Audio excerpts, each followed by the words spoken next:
A few years ago, Oxycontin and painkillers were being heavily abused. Because of that, the Kentucky legislators enacted laws to prevent drug abusers from getting their hands on those drugs.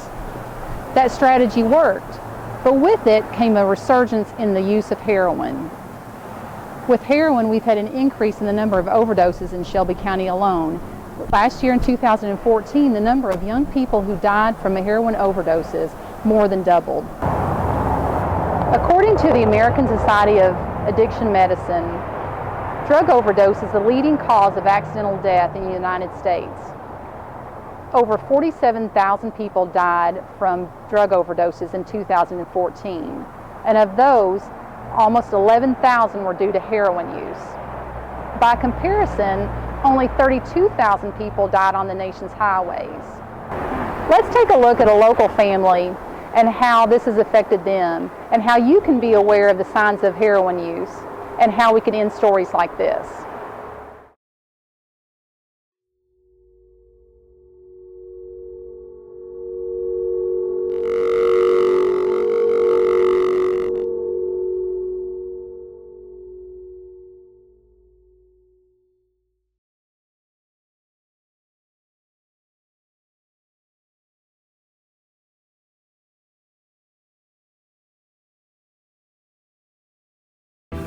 My son was Benjamin Joseph Dominguez, born August 9, 1996, and he died on November 28th. Benjamin was 19 when he died.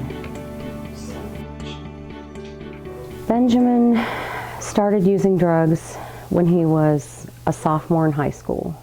He started smoking marijuana, and he was caught with it at school and started to become drug tested, and had heard it through the grapevine that you could use spice, and spice is like marijuana but it's way stronger, and had decided to use that to elude the drug tests. And he used that for a while, and apparently started using pills on top of that, pills of some sort. I'm not sure, he was not always honest with me, but various pills, basically whatever he could get his hands on. And ultimately, last January 2015, he tried heroin for the first time. He did heroin a handful of times, from what I understand, before he went into rehab.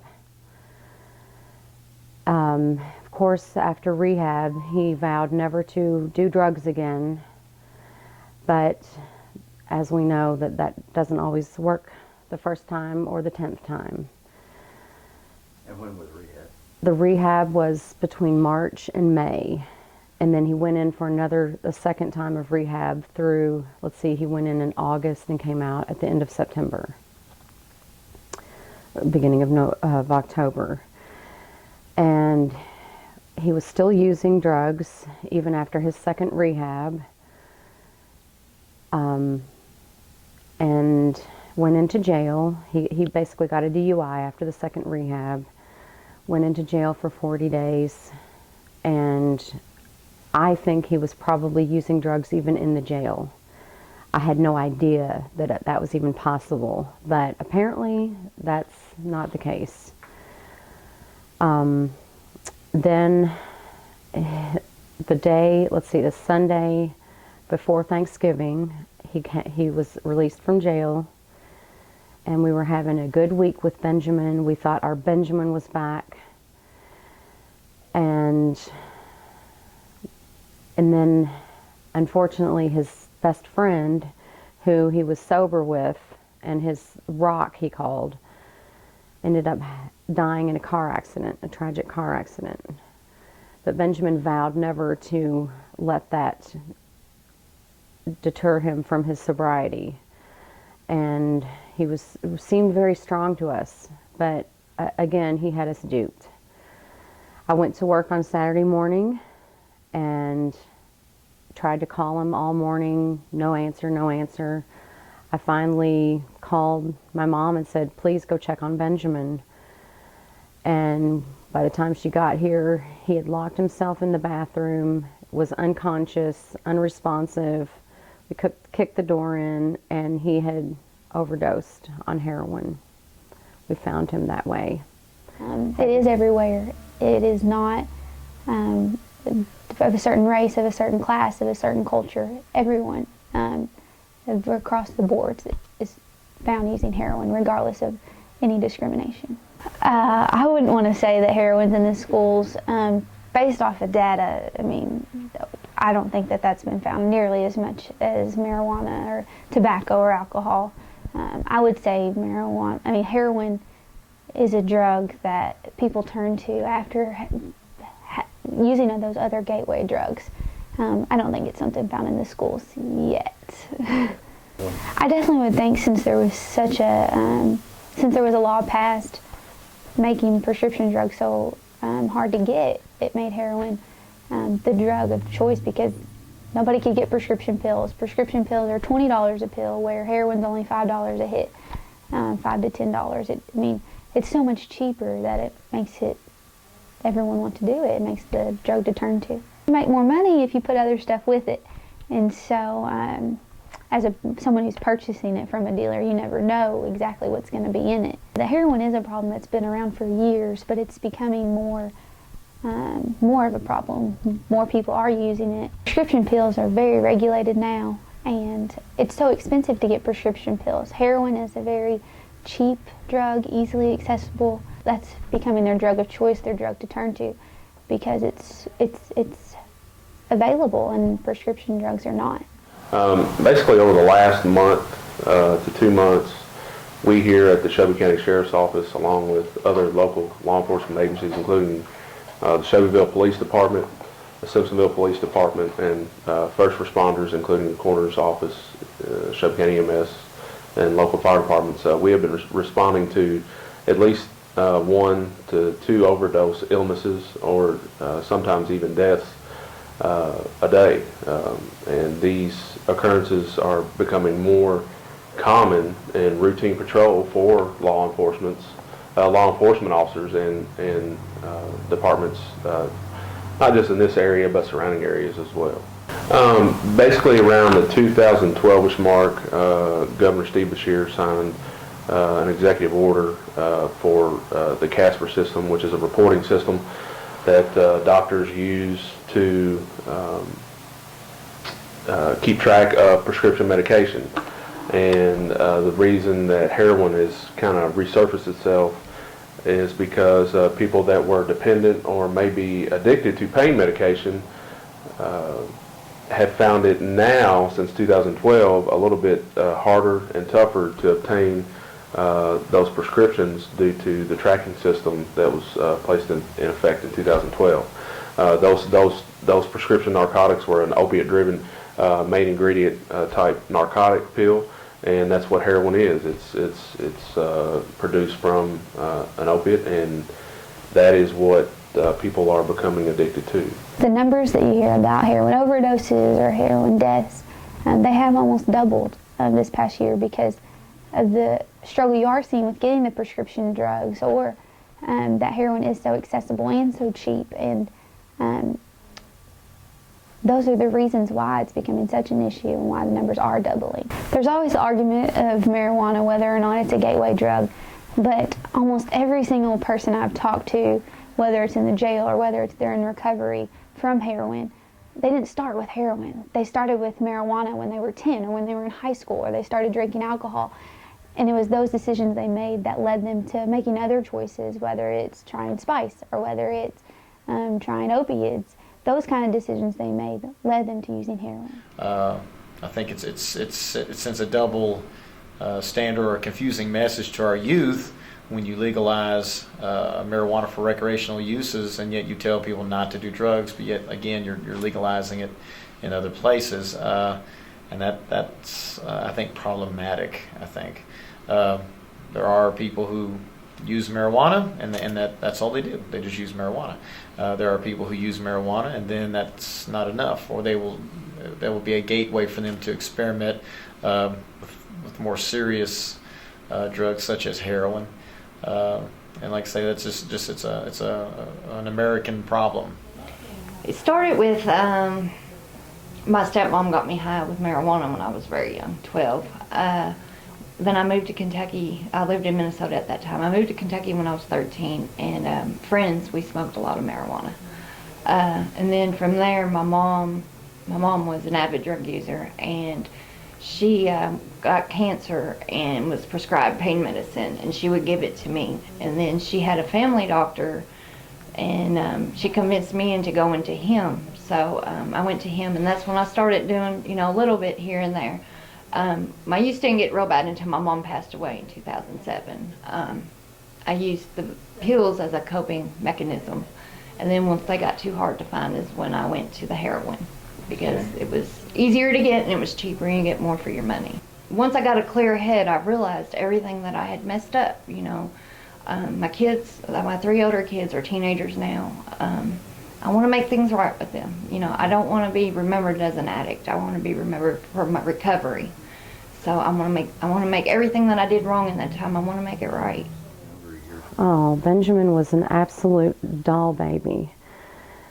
He was always smiling, always happy about life, and just a doll. And he was so sentimental and always wanted to please, and never, oh, Mom, I'll never smoke, I'll never drink. I'll never do drugs, Mom. Just an angel to have around at all times. Funny, just a loving child, extremely loving. He told me how much he loved me every day. That's the way it was with Benjamin. Why did he start taking drugs? That's a really good question. I found a list of things in his room that he had written down after his first rehab. Why did he use lighter drugs and why he used heroin? He understood what was going on with himself, but he wasn't honest with me about it. Okay? Why he did lighter drugs. His friends, you know, so there was the peer pressure element. He also said Dad messed with me to cover things up, to try to forget, to fit in, to not feel shame or guilt, to try and be happy, to forget about what I had done to Peter. That's his brother. Basically, he stole from Peter time and time again to get his drugs, and Peter just simply did not want to reconcile with his brother because of that. To get out of my probably caused depression, to try and push off how much I have messed up in the past so I didn't constantly beat myself up. This is Benjamin's writing. To forget about my dad, to forget about how much I had disappointed you, which I think he meant me when he said that. And I felt like there was something wrong with me. And when I was high, I wouldn't think about it as much because it wasn't fair to me that Peter is so good and I am not. That is why he did drugs.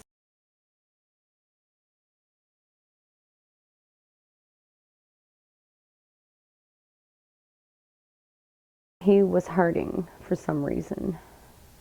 He was also bullied in 8th grade. He was always kind of small for his age. He, you know, wasn't one of those, he was a late bloomer. And he was also very smart. He wore glasses and was kind of teased about that. And very self-conscious. And so he had a low self-esteem about himself. I'm going to say that for sure. You know, I found marijuana in his room when he was in 10th grade. I noticed his behavior was very different. You know, he was essentially uncontrollable. I had a very hard time getting him to do what I wanted him to do, getting him to mind me. I noticed that he was lying and things of that nature. Ultimately, he started stealing money out of my purse. And then I found things missing out of the house. Those were all huge red flags. And, you know, if I had it to do it over again, there's no way I would have gotten him help way early on, before he turned 18. Once they're 18, it's up to them. They have to say yes to treatment. And before then, you know, a parent can, you know, insist that they go to get help. Yes, heroin alters your thought process completely. What I didn't understand about Benjamin was that he was a drug addict. It wasn't really a choice that he had. And I always thought, gosh, Benjamin, just get yourself a full-time job, get yourself immersed into work and activities, and you'll be okay. You know, it'll take your mind off of wanting to use drugs. But I was wrong. I didn't understand what kind of hold drugs had on my son. I didn't understand that. Benjamin would want me to let you know this. Benjamin did not want to be a drug addict. He had his whole entire life ahead of him. He loved life. He was happy and passionate about it. He had so many plans for his future. He was so full of happiness and joy and such a loving soul. He always wanted to help people that were struggling, but he couldn't help his own self. If you look back over the past 3 years, heroin cases have increased, has doubled since 2014 and probably even tripled since 2013. Citizens that are the addicts that need the heroin, they're unable to get the prescription drugs like they have to because our regulations have came down for the Casper, where the doctors can actually check to see is what the terminology we use in the medical field is doc shopping. If they're out just trying to find pain medication from different doctors, go to one doctor to the other. Heroin's easy to get. You're looking at it as being manufactured, being shipped in here from what we've been told from all over, anywhere from California to Ohio to Indiana to the Mexican to Mexico is being shipped in here. Some of the problems that we're seeing with heroin is you don't know what it's been laced with or been mixed with. Your dealers are going to cut it that way they can get more, make more money off of it. So they're going to lace it with a lot of different things. We've been told that they're lacing anywhere from with sleeping pills, with baking soda, with cocaine, with meth, to try to increase it, to make it more potent, or, like I said earlier, just to try to get where they can make more money off of it. The heroin suppresses the respiratory system. So you take an addict that takes their heroin, they're shooting up. They don't know the amount of drug that they're getting. And so once they shoot up, if it doesn't affect them, once they get that initial high and they start coming down, they've got to get that high back. They want to get back to that feeling they were at. So they're going to go back, they're going to get it, and they're going to shoot back up. And each time, they're going to probably increase their levels. You take it, you get your initial high, you fade off because it depresses that respiratory system. You go to sleep, your respiratory drive's going to slow down. If there's not someone there with you, it's going to keep dropping until you're not having any type of respiratory efforts at all. Give you some ideas on some numbers. In 2015, here for our service, we've seen approximately 140 heroin overdoses, opiate overdoses in 2015. 19 of those that we actually have stats on have reported to deaths. Now, that's not the patients that we've taken into the hospital that eventually have passed away there or passed away at another facility being transferred to. With that being said, our EMS service alone used 102 boxes of Narcan. If you look at the uses of Narcan, in 2014 we used 61 boxes of Narcan. A box being a dose. A box being a dose. Okay. A 2 milligram dose is what we use. So we've seen, there again, you're seeing the increase there. In 2014, we had approximately 84 cases of opiate overdoses with approximately about 9 deaths. Our law enforcement agencies are doing their job. If you look at it, if you look at the paper, it's constantly in our court reports that they're making busts. They're taking down a dealer. But once you get one dealer, another one's going to come in and take their swap because they know there's a need for that heroin. They know there's a demand for it, and we're going to see it. Sometimes it might not be money. They might be trading it out maybe for sex or maybe for a car or maybe for something that's expensive that dealer might want. Your age groups that we've been seeing is anywhere from the age of 20 up to about 40. So it's got a wide span of an age group there that we're seeing. We're hitting basically into our middle age group. if you're suspecting your child of using it, start watching them. They're going to totally change. They're going to try to go be independent. They're going to try to stay away from you because, there again, if they're using heroin, if they're shooting it up, you're going to be able to see the needle marks on their arms. Now, it's not necessarily they're going to be shooting right in what we call the AC, right in the elbow joint. They can be shooting in between their fingers. They can be shooting in between their toes. They could be shooting. We've even seen it where we've had some of them that's actually got it and shot the veins inside the top of their head because they've done wasted all the other veins that they had. They're cut so bad that they can't hit them that they're having to look at other spots. But you can watch them; their mood's going to change. They're going to be real moody in some situations, and you'll start seeing money disappearing. You're going to start seeing things missing out of the house because they've got to have that demand for money. So they might be asking you for more money, or you might start seeing things missing out of the house. Our local efforts, Crime Stoppers, has been really good for that. It's allowed us to solve many crimes. It continues to help give law enforcement, especially local law enforcement, tips on where some of the dealers are, when some of the deals are going down with the heroin. And we've made lots of arrests with that, and we've apprehended several felons involved in the heroin industry locally. So it's a very good program. I support it 110%. And I think if anyone wants to report a crime and they feel that they need to keep it anonymous and they don't want to have their identity found, Crime Stoppers is an excellent way to give a tip. Even if it's a tip, maybe something they feel is not totally 100% legitimate, but they see something that just doesn't look right, they can always call it, because what it does, it helps. If several people call and keep saying the same tip, then it gives us an idea that there's probably something occurring. And a lot of times, too, local law enforcement is able to take those tips and use it to confirm things, investigations that they're working. So it helps out along that line as well. So it's a very good program, and everyone should support that locally. 633-4500, and that number will go actually to a switchboard in Canada. It cannot be, you can't find it. You can't legally investigate it and find that number. So it goes to Canada, and we can't find it. We don't know who's calling. So it's a good way, again, to keep people anonymous and keep people safe. Anytime you're suspicious of someone who might be dealing or might be using heroin or any form of drug, report it to the police. If you don't want to have your name, report it to Crime Stoppers. You can be anonymous. Don't be afraid to report it. I had someone show me a picture of a car that they thought was involved in a drug deal, and they wanted me to send it in because they weren't comfortable. If you don't feel comfortable calling, tell somebody else to call. Just make sure you're doing something. If you see someone shooting up in the Walmart parking lot, don't just tell your friends about it. Call the police, because they're the ones that actually can do something. Don't use. I don't care how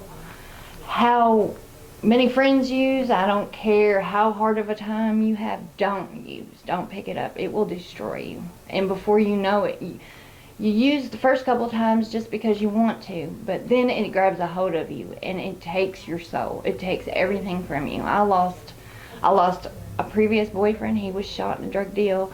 I lost my kids. I lost my husband. I lost everything. Everything. Don't use. Please don't use. The dealers and the suppliers of drugs, in my mind, are the worst of the worst people in society. They don't care. They don't care what they're doing to these kids. All they want is money.